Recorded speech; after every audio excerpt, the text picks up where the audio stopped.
Welcome to Don't Shoot the Messenger with Thomas Shute, Kundalini yoga teacher, spiritual guide, and author. The podcast where we get real, go deep, and explore what it actually takes to live from the soul. Each week, Thomas sits down with some of the most inspiring people he knows.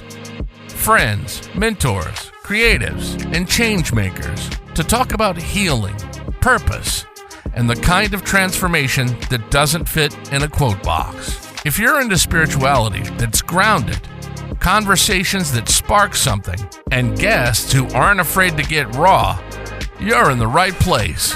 Let's get into it.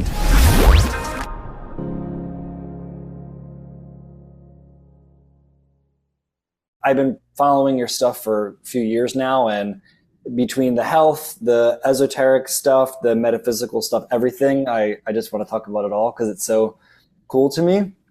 But yeah, so thank you so much, Adam, for joining. And if you want to just kind of go ahead and give yourself a brief introduction so that some of these viewers that don't possibly know who you are, which I cannot wait for them to find out. Okay. Yeah, just kind of tell us a little bit about yourself, a quick little, introduction, and, we'll just start like that.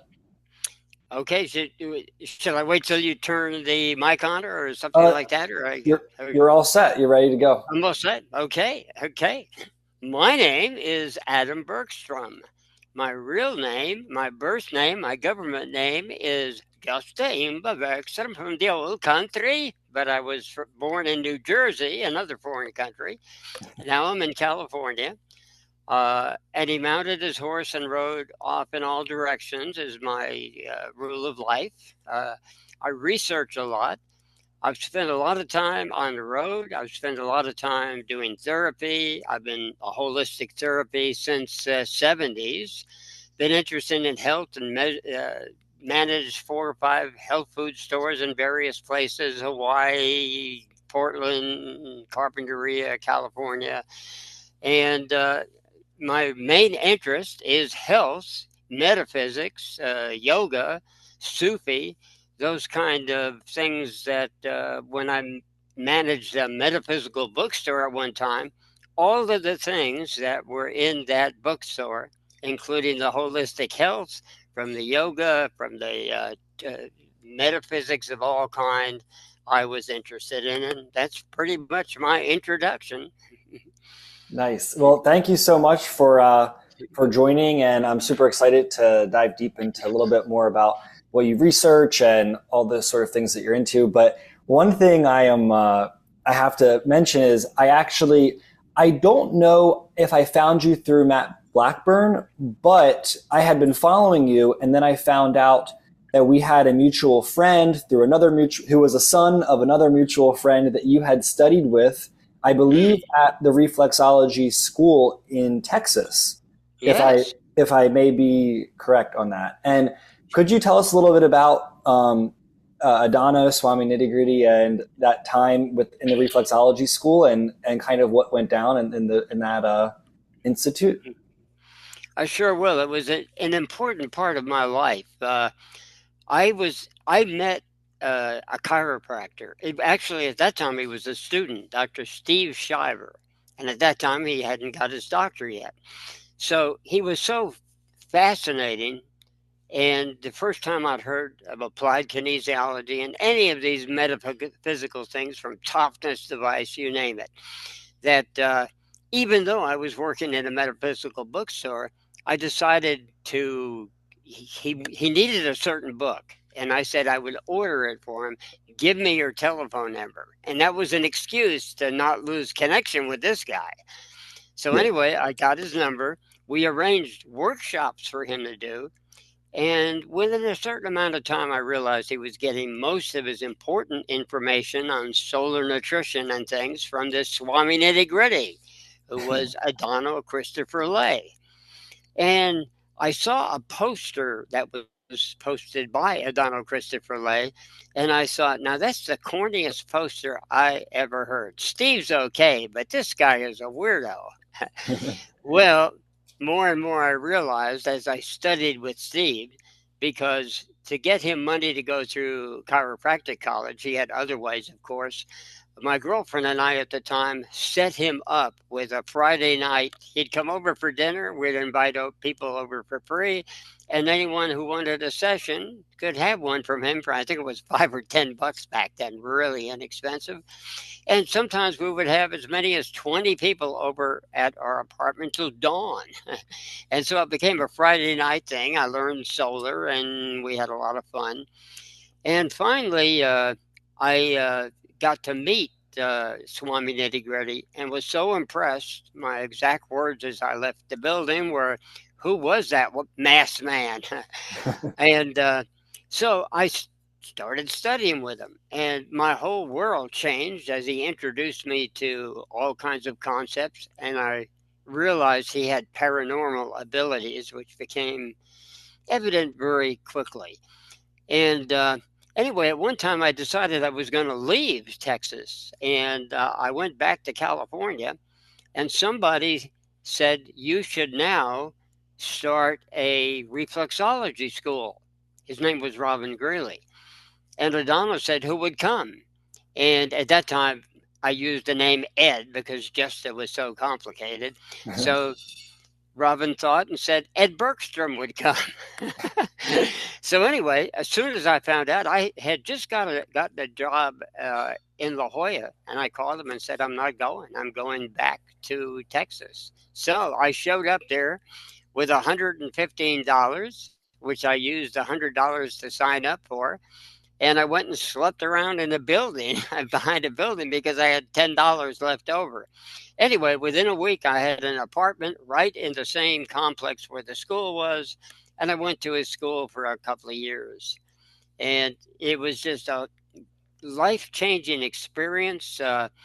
We went from like Friday night, because he arranged for people who had jobs, full-time jobs like I did, from like Friday night from say 6 o'clock to 10 o'clock, and then all day Saturday from 10 to 10, even sometimes 11. And then Sunday we started at 10 and usually ended about 7 o'clock. And this went on for 2 years, and ultimately I lived upstairs. So I was really convenient. I could run in and out. They started a solar kitchen. And I learned just about everything from soup to nuts, because Adano Ley, again, was a legitimate Swami. He could do supernatural things, but he didn't show them off. You know, he would be very circumspect about it, not wear Swami clothing. He had a leather jacket and things like that. Wow. And when I was with him a certain amount of time, I realized, oh my God, this guy has any question ever asked by anybody, he's never said, "I don't know." And so I thought of a question. So I raised my hand, asked a question, and he leaned forward and looked at me and said, "I don't know." And then I realized he did know, because he told me the answer to the question about a year later. Wow. So it's so funny, not funny, but it's super interesting that, every time I read any of your posts about Swami Nitty Gritty or hear stories from my friends who had encounters with him and studied with him, which is weird that it's in my life. I mean, I'm 23 years old. This was in the 70s, correct? 70s. Yeah, and we joke that I was there in another life. And I read I know, and I read your post, and I'll have coffee with my friends sometimes, and I'm like, they're like, "Remember when you were there? We learned, blah, blah, blah." And I'm like, "Yeah, I do remember." It just makes sense. It doesn't take much to articulate a lot of it. Some of it I don't understand, but it's so fascinating that I have this weird connection with this school of reflexology, and I really don't practice it. I wouldn't say, so to speak. I mean, I'm a practitioner of yoga, and I'm not eating solar, but I'm studying it, or I learn about it. I'm intrigued by it, and like the paranormal stories that you post is really what fascinates me. And I wanted to ask you a little bit about like those supernatural stories. One time I had heard a post say that you had sung the Elemental song while you guys were driving across country in a blizzard, and his spot in the dash was completely clear. that one always stuck with me. And I have actually used the elemental song many times, probably more than I should have, and it wasn't in any life or death situations. And the weather has always, I don't want to say cooperated because that would be egotistical, but weird things have happened, like it's cooperated in my favor. And as a child, I used to say weather's my specialty, and I would look in the sky and literally alter the weather. I know that sounds crazy to most people, but it's my podcast and we can say those things without having to exactly. explain. But could you explain maybe or recall one story that really makes the supernatural crystallize into this 3D realm, I guess you could say? The weather, yes. The elemental song is something I learned from Adano, and I also learned that we have a connection with the weather. Now, I was figuring that out before I met Adano. I studied a lot of Carl Jung and synchronicity and studied the I Ching. And I noticed that how could a book affect the environment by doing a reading, and you could actually affect it? So obviously there's something more than just astrology with physical planets working on. We have other dimensions, whatever you want to call them, but we have other connections. Now, I actually wrote a book on the elemental song, which isn't published because it wasn't finished. And maybe I'll finish it some days with my pre-Adano Ley studies, my experiences. And I met somebody who you've probably heard me mention. I called her the light bulb crusher. And we had a relationship. She got me into transcendental meditation in 1970, where I was initiated. And I noticed that she had a strong connection with the weather. And we did. If we were ever apart and came together, it rained. So it always happened. And one time I was in a Greyhound bus coming back from Boston into Houston on a clear day. And the guy in the seat, I was saying, every time we get together, it rains. And he says, well, this time it's sure not going to work. It's a cloudless sky. We could see the buildings of Houston. By the time I got off the bus, it was pouring. So Wow. I had many stories there. Now, with Adano, when he taught me the elemental song, the most dramatic time was we were in Flagstaff, Arizona. We always, when we visited there in his van, we would stop and eat at a Chinese restaurant. In this case, Adano said, we have to leave now. He had this connection with the weather and knew something was happening. And indeed, as we were leaving, we realized we were in a blizzard.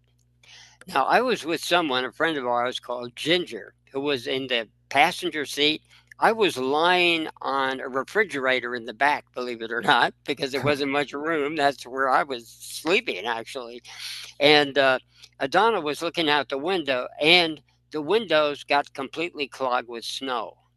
Now, Ginger believed in Adano as a guru so much, she thought he was driving blindly, like with the force or something. But from my viewpoint, I saw a little hole had appeared in front of his view about an inch across, and he could look through that little hole. But so Ginger was panicking and at the same time trustworthy. My guru is driving. So at that time, Adano had us sing the elemental song. And as we sang it, suddenly, after about, I'd say 10, 15 verses it took, a lacuna, an opening, bright blue, showed in the middle of the sky. It just parted above us. And at that point, we broke out of it and we looked down we're coming down the hill now from Flagstaff into the desert, and it's all perfectly clear. There's not a single cloud. And at that point, Adano pulled off at the side of the road, and Ginger instructed Ginger, who had a scraper, to scrape about an inch of snow off the windows on both sides. So it took her about 10, 15 minutes to get all that snow up, and off we went. And that was my first remarkable experience with the elemental song, using that specifically and not having another type of weather connection. And I have used it to save my life about 10 times since, and used it to save the farmers one time here about 3 years ago or 4 years ago, or something like that, where we got more rain and almost flooded out here. We came very close to having our entire place there in Montecito because the water was rising. We weren't going to have a disaster like you probably heard that Montecito had a mudslide where 23, 24 people died. Yeah, yeah. We're on a ridge, so we're protected from that, but we're not protected from just normal flooding where it comes into your house. And we weren't going to be washed away by boulders the size of a school bus like a lot of houses were.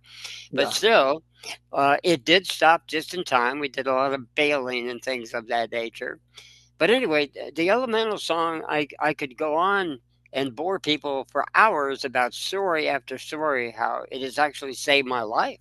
And other people, I am still friends with many initiates, some of them still that I went to school with. Greg Whiteley is one of my all-time friends, and he's a farmer now, among many other things in Idaho. You might check out his website on Divine Spark. Austin, interesting guy. He sat behind me and is doing well these days.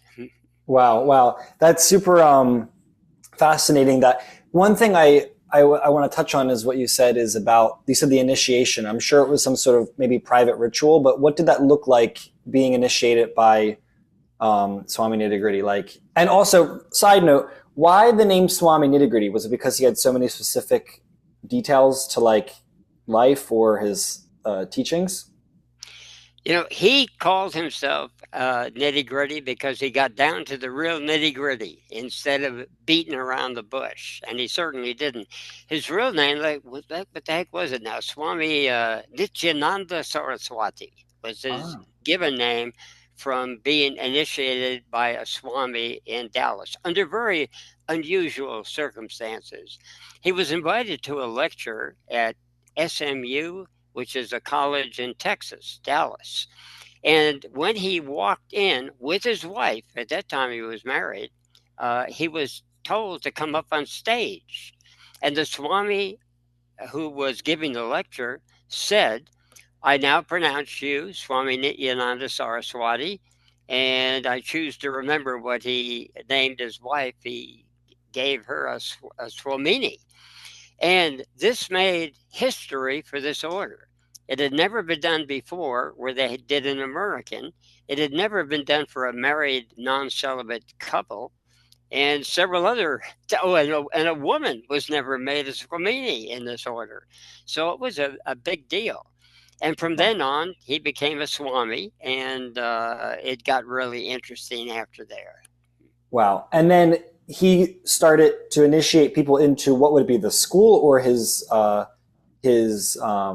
like, what would you have called the group? Well, the initiate, the group when he did it was totally separate from the school. The school was a school of reflex sciences. He was initiating people as far back as when he first became a Swami. And basically, you were initiated to do a meditation of 2 hours and 40 minutes, which I have failed miserably at in the long run anyway. And you had certain disciplines, and basically, he might have initiated as much as 10,000 people. I really haven't counted up how many, but there were a lot of initiations. And the initiates, as he said, not all people who are initiated are initiates. I mean, you might not want to carry through with it. Yeah. And his term of being initiated was, it's like you get your official driver's license. He says a Swami is not responsible for your driving, though. You're responsible for driving. And he said your best guru is a car. You look away from the road for a split second and you're in an accident. So if you want to really meditate, get out there in a car and drive safely. Now, he could drive in supernatural ways because he could actually he said, see that car ahead? And it was like a mile ahead in the dark, but when, half a mile, we could see him way in the distance. So he pulled his truck over to the left lane, and the other guy sped up suddenly, like it bugged him. So he knew the Wow. psychology so well. And one time we were in a restaurant, and he wanted a tuna salad, and the waitress said it isn't on the menu. So he said, go ask the chef, which he often did. The chef wouldn't do it because it was something about price. He said, okay, bring me, and I forget what it was for a salad, and bring me a tuna sandwich. So he made his own and slopped it down. And the waitress, of course, is looking at him dumbfounded that he's making his own tuna salad there. And I followed suit and ate the same thing. So later, I was driving. We would drive all the way back from Santa Barbara to Houston. He came and visited me 4 times a year, make that drive. And I would often go back with him. When we were making that drive, suddenly I felt very strange, like something was happening. And as I went to put my foot on the brake, the truck pulled over. And he looked at me and said, why did you put your foot on the brake? Why didn't you just see what would happen? And I said, okay. So I come at another truck. I'm coming right at it, behind it, and there's a truck in both lanes. So now if I don't hit my brakes, I'm in trouble. So I'm waiting for the very last second, and the truck in the right lane pulled over to the left lane and let me right through. So I asked Adano, how did that happen? He said, well, we ate the iron in the tuna fish, we ate the sulfur in the egg, and we ate the calcium in the, it was either a potato or something else. The chlorine in the onion, that's what it was, and that's why. Now, that's a heck of an explanation, but Yeah. I just knew a truck pulled over from the right lane, 18-wheeler, to the left lane to let me through. When has that ever happened? It never happened to me before. Yeah. Yeah. It's so interesting how tuned in he was to that, whether it's human psychology or even just like the layer of the realms that we're living in now, like another layer. Do you think that he was always like this since a child, or like also, I mean, the government usually hires people like this to work for the CIA. Like, how did he not get scooped up by, the federal government or something? I'm curious about that. Well, he worked for NASA, and he was an experiment for MK Ultra. He was given LSD in a Canadian hospital. He was in that Canadian hospital for a year and 9 months, what he called a hospital, when he fell off a building and was supposed to die. And he refused drugs, which they thought he was weird, had a visit from Mother Mary, he said, and other weird things happened. But while he was in there, he met one of the main programmers of MK Ultra, was the head of the hospital and worked at the nearby university. That was the university that sponsored a lot of MK Ultra stuff. And he taught him about colonics, believe it or not, the head of MK Ultra in Montreal. And anyway, he took LSD, but didn't have any of the other really bad experiments that were performed. Uh-huh. And also later, Adano Ley became a advisor on the space program for NASA. Wow. Okay, so they did find him at some point, I guess. Yeah, so the government did. Well, by synchronicity, two of Adano's initiates, the Tidwells in Nassau Bay, it's spelled differently, Nassaou, but the Johnson Space Center is there. Oh. And one reason they were there, Betty Lou Tidwells had a sister that was the head of the nutritional part of the space program. So she told her something that Donald said about peanuts as a perfect food for space. And she said, he's full of BS, basically, over the phone. But then they researched and found out it was right. So she said, I have to meet this man. And bingo, he's now given security clearance to get in and out of NASA and advise them. Wow. So Wow. he had certain abilities and knew a lot of people. Even we found out later after he left that he had connections with people we had no idea. There was an Indian in Hawaii. A friend of mine went to Hawaii to live, and he said, "Oh, Adano Ley. I haven't heard of him since the '60s when we went to Alaska together." Now there was no mention of any Alaska trip in Adano, but the Indian told my friend Marty Wolf. He said that when we went up on a boat by ourselves, just the two of us, we would stop in Indian villages and they would invite him to the chief's council, and I'm the Indian, and they'd leave me in the boat. Oh my so, gosh. so anyway, Adano also lived with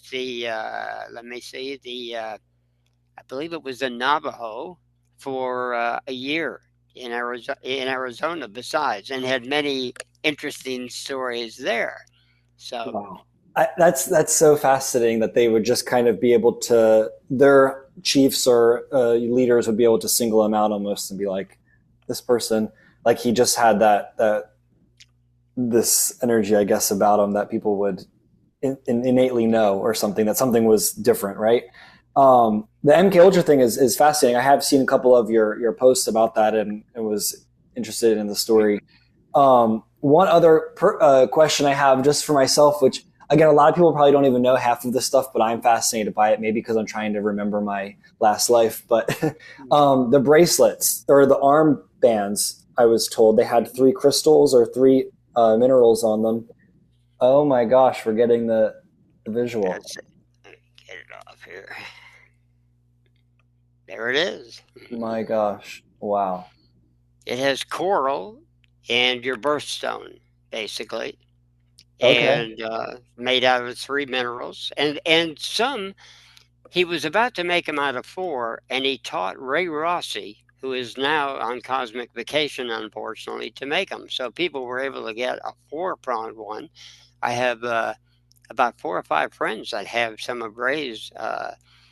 Ray could do it because you had to be awake for 7 days to do this. And because Ray was Italian, Ray Rossi studied with the Indians, was trained to stay awake for long periods of time, and knew so much about Indian lore and looked so much like an Indian that an Apache chief told him, again, the Navajo chief told him, "You know more about our history than we do. Come teach us." So he taught in Arizona. I forget the name of the little town up there in northern Arizona near where Lake Powell is now.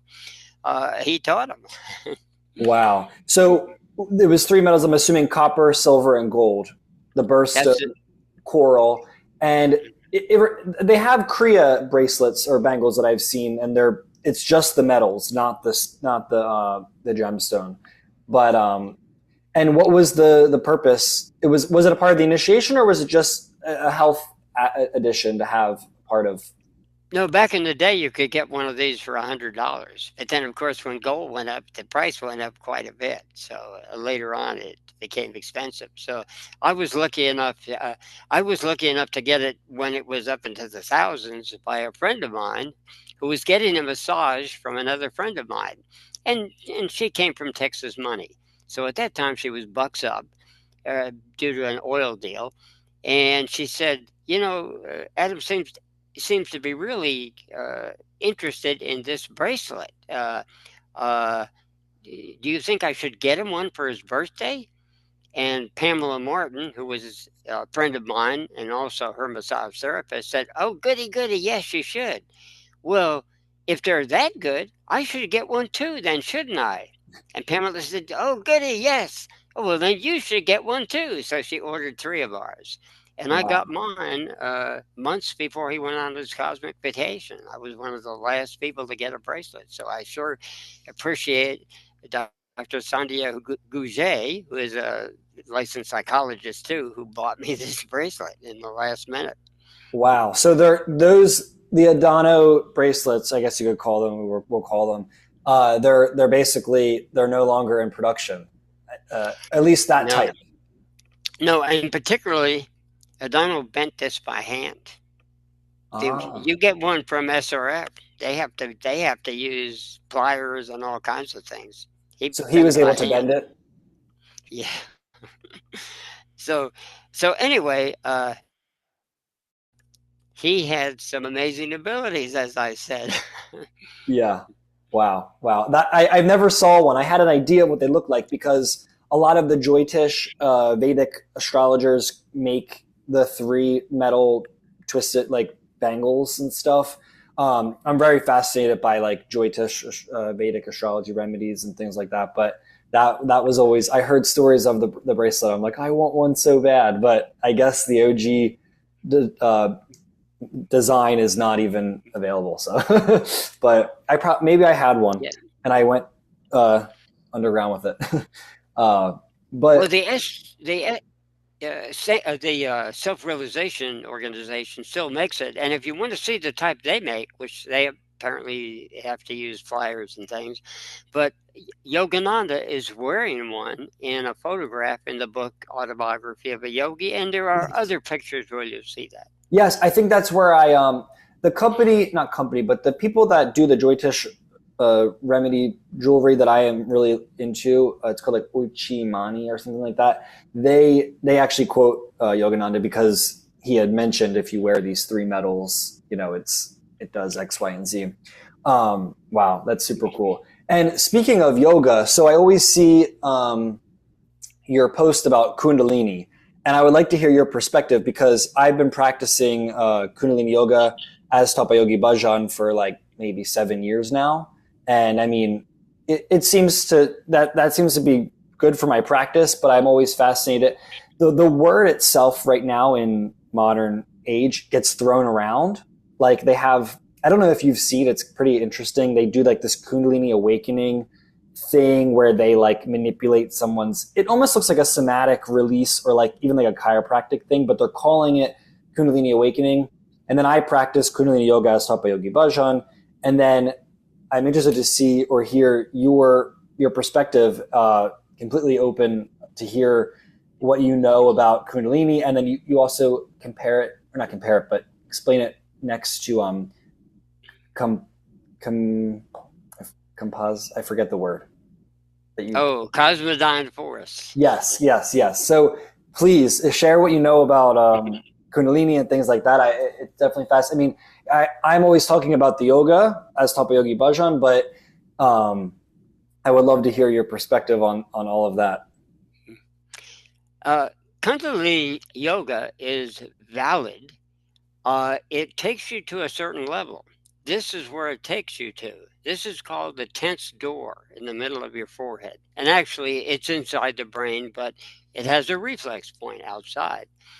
Now, the 10th door is also the opening of the second chakra system that you never hear people talk about unless you're in Sant Mat, or even Ekankar, I believe, knows about the 10th door. And basically, we are constructed of a sperm and an ovum. Now, if you notice that in Kundalini Yoga, you wiggle your tail like a rattlesnake. That's why Kundalini was associated with snakes rattling their tail. And indeed, if you look at the spine, it is clearly a sperm that is ossified and also has a neurology associated with it. If you look at the skull, it is the ovum. So basically, both, as is mentioned in the book by Swami Yukteswar, who was the teacher of Yogananda, he mentions both systems. And indeed, the Yogananda people paid attention to both. But unless you've been around them for a while, they're not going to tell you about the audible life stream, where you listen in the right ear.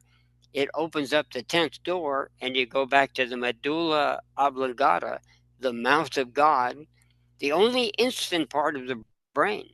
Assassins know, they call it the sweet spot, because if you shoot, stab, or whatever you do, any other part of the brain, the victim can yell.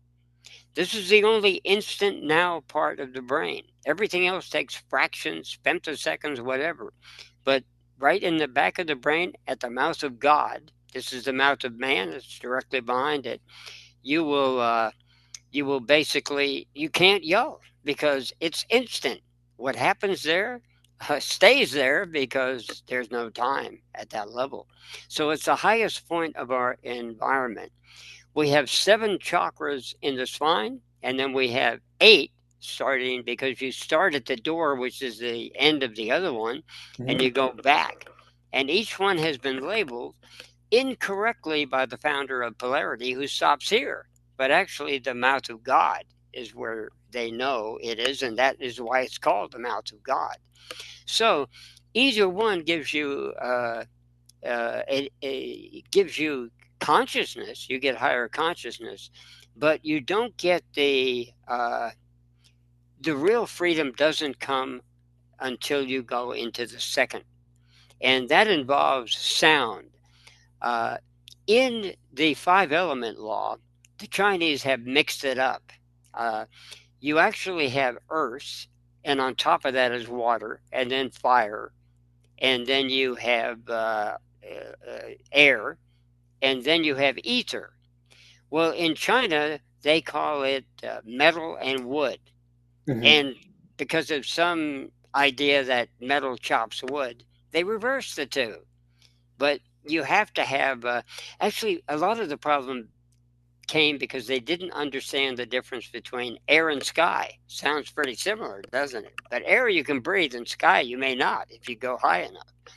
So sky is ether, and it is really sound. It's also called akasha is another name for it. I've heard this. So, Ether, akasha, yeah. now, in the Kundalini system, you go the first 4 levels, and those are on your hand, 4 fingers. But the sound, which is the sound also, if you study reflexology, goes like that across the others. And that is the control for the 4 element law. This is the 5th element. Not like the movie with Bruce Willis, but the idea is still there. And most people go through life like this. That's why, as a reflexologist, when people tuck their thumb, if they tuck their left, it's a death usually of a male, and on the right, it's the death of a female. And this is standard body language that is not out there for the public. You're not going to find it in AI in this case. Yeah. But I have dealt with that type of body language, which I learned from Adano Ley 50 years ago.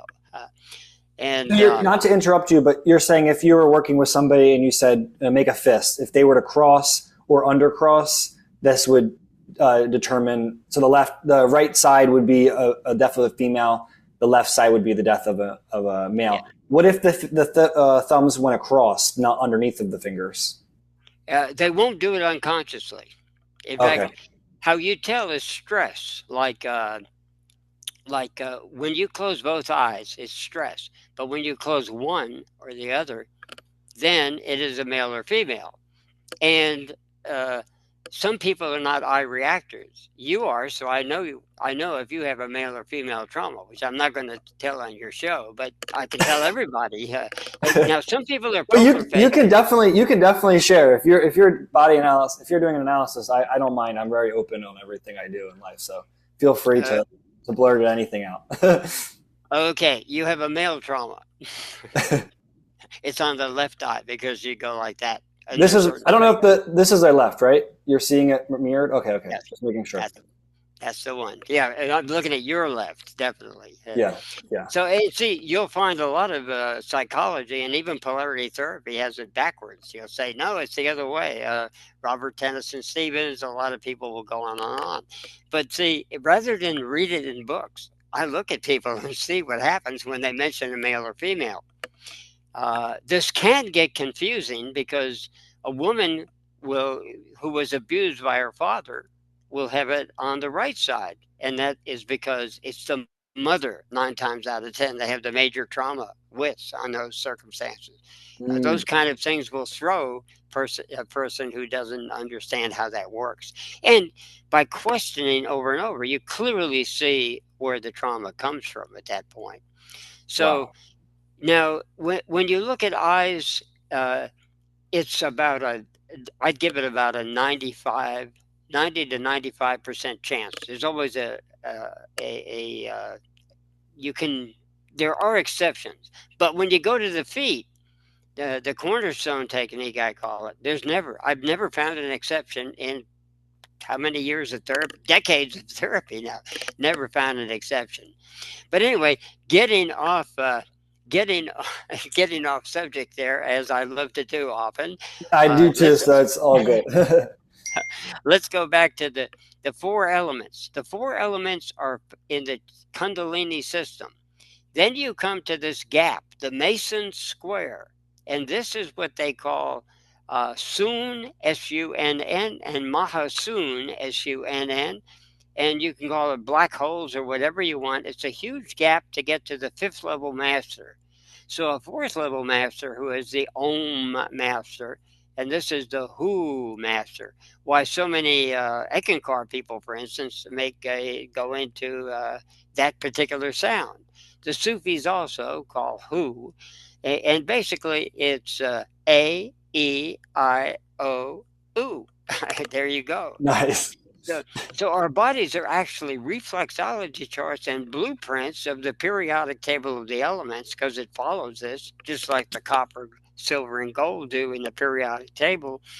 And all of this, when you put it together, there's a law of the universe, which I've forgotten its name right now, but basically that the greater system controls the lower system. So I like to find a law where everything else fits in. And that's the greater law, obviously. So cosmodyne force is the greater law, and it's actually synchronicity and our superpower. Now, there's nothing wrong with Kundalini, only Nitty Gritty referred to it as a spare tire. It's like it's there for you to use in emergencies, and you should use it, but it's finite. You can run out of gas with it. As a lot of people have found out, they call them Kundalini casualties. They call them organ kunda buffer, all kinds of other names for the problems associated with it. And what was the man who wrote an entire book about how he got carried away with his Kundalini, and it took him the entire length of the book and years to get over the reaction where he basically blew his mind out? I work with a lot of one-on-ones, and they kind of come to me and they're like, I want to have a Kundalini awakening. And I'm like, that's not what we're trying to do. Let's work on just strengthening our nervous system. You know what I mean? Like, it's very common, and especially in this modern day where they all want to have some sort of awakening. They all want to have some sort of breakthrough, or they'll go and drink plant medicine, or they'll do ayahuasca, or they want to do they're like, how many hours a day should I be practicing Kundalini? I'm like, 10 minutes. I don't, you don't need to blow a circuit. You know, it's so our nervous systems in the West, I don't feel are prepared to be doing things that people were doing in the East for 5,000 years ago. You know what I mean? Like, it's like a little bit, you know? But yeah, that's super interesting that you, I like the way you're describing that, and it makes so much sense. And it does make sense that it is finite to a certain extent, and it's almost recirculating, like you can only get to a certain point. A lot of the times we visualize the torus field, it kind of comes out of the head and goes around and just recirculates itself. It's not, unless you're going two balls to the wall and you're just like, you know, expanding out, and it's not sustainable at that point, you know? I think that's why a lot of times people, it's part of the reason why you would wear a turban and things like that to secrete those cranial muscles and stuff like that, which I found actually really works. Like I wear it when I practice. It keeps everything. Otherwise, I do feel like I'm, whatever makeup I have, whatever it's a Vata thing or whatever it is, I really feel like so sensitive to even just sometimes chanting like japa or making sounds, you know, like I feel like I'm very sensitive to, I don't do breath work often. I can't, it doesn't, it doesn't make sense after. I'm like, I feel very disoriented, you know, but all right. Well, I have one last, not question, but two last points I want to make here. So if there was one like health hack that you could never live aside from solar timing, like one health hack, what would it be and why? And I'm asking just to share with people that are listening. You know, I was asking questions that I wanted to know the answers to, you know, like I was into the metaphysical stuff and hearing about some of those questions. I had to confirm some of my past life events, but more for the viewers, like what's one health hack aside from solar timing, which is super important as well, that you couldn't live without, and why? Whole food. Whole food. Yeah, at that point, because I ate solar, but I ate a lot of road food. And Swami Nitty Gritty did too, because he was on the road a lot. But he knew a lot more about how to get the health food out of restaurants. He was very good about it. He always asked the chef. But I was always in a hurry on my road trips back and forth between Texas and California and all over the place, by bus, by car, even hitchhiking.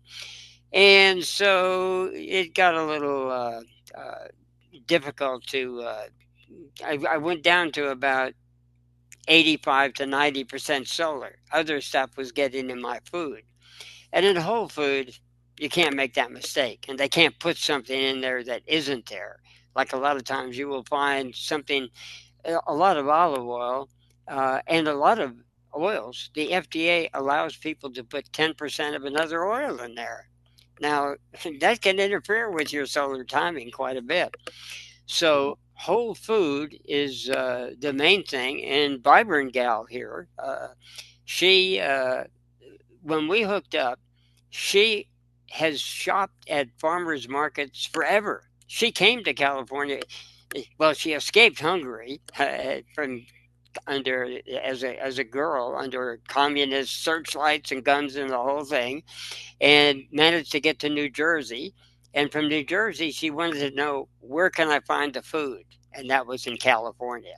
So she moved Wow. out here, and that's why she's here. And so she's been going to this one farmer's market for decades and she knew all the farmers and everything. And now I know them too. And they basically saved my life, because my time was running out about 10 years ago. And then I discovered Ray Peat. Only Ray Peat, I don't follow his rules. I cherry picked from him. And one of the biggest things he told me, or told the group that I realized, is that fish oil is not your friend. And I'd been eating tuna every night. It was a nighttime food. I figured, why not? And I was eating other fish too. And anyway, I had edema and I had a whole bunch of, basically I was fading out. I had blood clots appearing mysteriously. They're called purpura. I had bleeding butt, bleeding gums, bleeding everything. And as soon as I changed my diet, miraculously within a week, and adding refined sugar too, I might say, and a little extra salt, it all stopped. Wow. I basically got I haven't had edema in 10 years. Well, before, that ankle was always a little bigger and sometimes got really large. And the purpura completely gone. The bleeding gums completely gone. I can wipe my butt with sandpaper now. And there were other calluses on my heels, snoring, that went away. All this went away by eating differently. Now, I would also add sugar. I buy 100 pounds of sugar at a time, but I would not recommend that for everybody. That's when you have run out of certain options. Sugar can be a great help when you get up into your 80s and 90s and even 70s, or if you have problems. Someone I know who's an entertainer now or a podcaster has had a stroke, and I can't get them to eat sugar because that's what works. And also, when people get cancer and they're given up by doctors and have wasting syndrome, sugar will save their life. And I've done it. The one person who paid attention to me was dying of liver cancer, had about a week and got an extra year. And she got some other bad advice. I think that she might have been around even longer. Wow. Yeah. No, I have followed your sugar, not even theory, or the concept of consuming it as medicine, and it makes so much sense. It's just everything is like all these health trends are thrown around, and the ones that get segue are usually, you know, at the end of the day funded by some sort of insurance company, or you know how it goes. It's not something that we even need to say. They don't like sugar, but they never criticize the replacements they put in, the chemicals. You'll see a person will blame a candy bar, see the sugar, but not see the list of 30 other chemicals that are in there. And even the vitamins, the cheap vitamins that they use are toxic. People don't realize that. They say, oh, I looked that scientific name up, it's really B3. When they manufacture, remember, vitamins are made by the chemical companies and the mining companies. They are not made by holistic people. The holistic people sell them under the under the idea that they are the same as a vitamin. They are vitamins, which is a version like progesterone and progestin. One is very bad for you, and the progesterone is very good for you. And now in California, it's illegal, or they regard it as a carcinogen, to take progesterone, when actually it's the progestin that's the chemical, but they want you to think it's the same thing. It is not.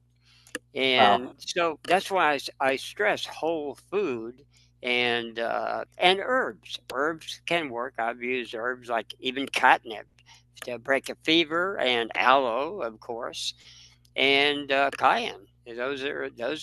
I love cayenne. I use it. I have it at least once a day with something. I made eggs this morning, and I just put a little bit on, just a little bit, like just I don't need to overdo it, but yep. I have the Sprouts one too. Exactly.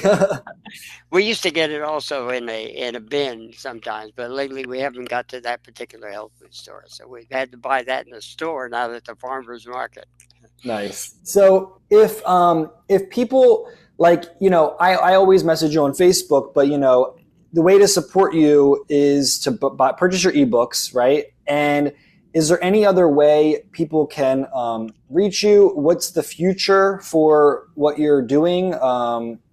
Tell us a little bit about that so we can kind of wrap up and just give people access to be able to work with you or utilize the knowledge and keep you going in a way, keep the message going and stuff like that. We would like that. Hand me the advertisement. She's got a card here that she usually keeps because I misplace it all the time. Thank you. I don't know if you can see that. Solartiming.com and sunsyncnutrition.com. Yes. Sunsync Nutrition is a $99 sign up, and I've got about 2,000 blogs and things like that. I used to have blogs on one radio network, but since it's gone out of business, I noticed the search function is gone. So those are gone. But I do have well over 2,000 blogs. We have a color recycling chart that I explain in a book called Color Recycling. And there's a lot of things on that. And we have well over 100 books and journals. The one I'm very interested in that applies to this podcast is my book on mesmerism. It's 173 pages and called Mesmerism and Miracles, and shows that unenlightened people actually have multiple personalities that they don't know about. And they fixate on one, but the other ones are ruling their lives. And that's what I find with the cornerstone technique. So if you know how to either mesmerize, people have actually mesmerized their cataracts away. They have done all kinds of miracles. In fact, everything in my book, there was a master here on earth called Satya Sai Baba, and he was raising people from the dead and doing gallbladder operations with long distance without the person even knowing about it, with no skin rupture whatsoever. Those kind of things are within our possibilities. And of course, science is going to deny that. And if Of you course. ask those questions on AI, you think you're going to get that answer. Uh, we are going to start a think tank, which is more a common sense tank, because critical thinking has got us into trouble. Yeah.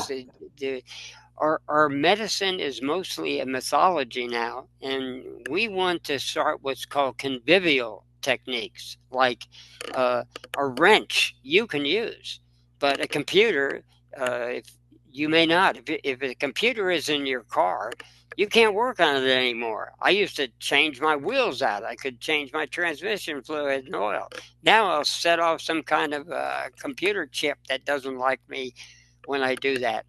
Yeah. Convivial ideas right now, without going to the hospital, people can cure cancer, they can cure stroke, they can cure all kinds of things with simple techniques like yawning, breathing, and farting.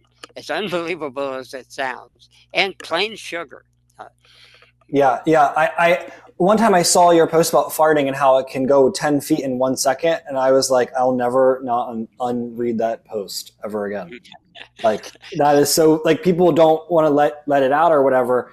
I mean, in Ayurveda and yoga, we're always like, please, that's the point, like pass the gas. But when I saw that information on your blog, I was like, oh my God, like that all that pressure is literally building up. Of course, you're gonna have a heart attack or something if you keep doing that. It's insane. But so okay, so I'm actually going to link those two websites, Solar Timing and Sunset Nutrition. But I'm going to also Wonderful. link the mesmerism book, just because, like you said, it pertains a lot to the things that we've talked about in today's episode. I'm super grateful, and thank you so much for like sharing all of this knowledge and the stories. I'm more of a story person, and through the stories you learn so many things, and all of the things that we talked about, I've been so intrigued by, and it's so nice to be able to have the conversation with you in person, not really, but. And one last question though is what is the future? Are you just going to continue posting, ebooks and blog posts? Do you have plans for a possible? Is there ever going to be another reflex study school opening, or what's the future hold for Atom? It depends on financing. We are in the process of moving, and details will come out later. We would like to start this think tank, but the think tank can be just thinking and influencing people, but we would rather we get some good money. Now, in the times, I have messed up some good money. I had a man that was financing me and wanted to make movies and all kinds of things, and I didn't take him up on it. And for instance, he took me to a hotel one time and he said, "See that man so proud of his Hummer? I could write a check for 100 of those easier than somebody could pay for dinner." Mm-hmm. And so I've had these opportunities in the past. And what we would like to do is actually at our highest choice is change the world. Because right now, Elon Musk says he's going to terraform Mars. He can't even terraform Earth. Right here in California, if people would follow our instructions, and I mean seriously, we could turn the desert here in California into a jungle if we wanted to go that far with it. The technology is not hard. It has the average person the Amish could do it. If we moved all the Amish over here to California, they could turn this with instructions into a rainforest just as easily. There would be no fires in LA and Malibu and Paradise and all those places. Is the goal a plot of land, or also just financing in general, and you would advise certain, political groups? What's the exact Certain activist groups would be it, and ultimately we would like to have a lab and everything, because right now, and you've heard me talk about this on Facebook, no lab is accurate. Every lab you get doesn't have ratio testing. So when you measure for potassium, is it in the blood? They never tell you what is blood, and they never tell you what blood is. Well, does not blood have red blood cells? Does not blood have serum? Do they measure in the serum or blood cell? Does the average doctor tell you that? Some of them don't even know. And then what would happen if potassium was low in the serum where they measure it? Because it ran into the red blood cell and was giving you cancer. Because that's the definition of cancer. The red blood cell will be 60% more. So if they give you more potassium for cancer, you feed the tumor, because the other potassium cannot change and get out. And what if it was low? Then you're vulnerable for a stroke. But they never tell you that. They measure it one place. Now, some places say, well, we measure it in the blood cells because it's more accurate. No, it's not, because it might be hiding elsewhere. It's like if you look for a terrorist and you go in a person's house and you say, we checked the bathroom, they're not here. Well, why didn't you check the bedroom? What about the living room? Or what about the place where the refrigerator is? Or, the washing machine room, the garage. Oh, you have to check those too? I didn't know that. See what I mean? How ridiculous it is? So they look for something in partiality instead of wholeness. Now, to me, holistic therapy is what they say it is. It's a whole. It's not parts. And so since I got that word, I always dedicated myself. I want the whole. I don't want to look for the terrorist. Maybe he's in the backyard. That's what laboratory medicine should be. And if Gilbert Ling is right, there is no receptors. So the whole pharmaceutical theory and drug use is based on a total fiction. And that's the kind of thing we would like to fix, because it's easily fixable, but you have to stop the person from doing it the wrong way, Yeah, of course. Well, thank you so much, Adam. I'm super grateful for this opportunity to be able to speak with you, to be able to share. Yes, if you're watching the video, he's holding up his advertisement sheet. I'm going to also link everything and share as much as possible. I really believe in, what you're sharing. I feel super connected to it. So I'm going to do my best to try to, promote the books and the websites and just your work as much as possible. And if I was in California, I'd give you my Mac and so you have a new computer. But your computer is working fine. At least from my end, I can see you, I can hear you.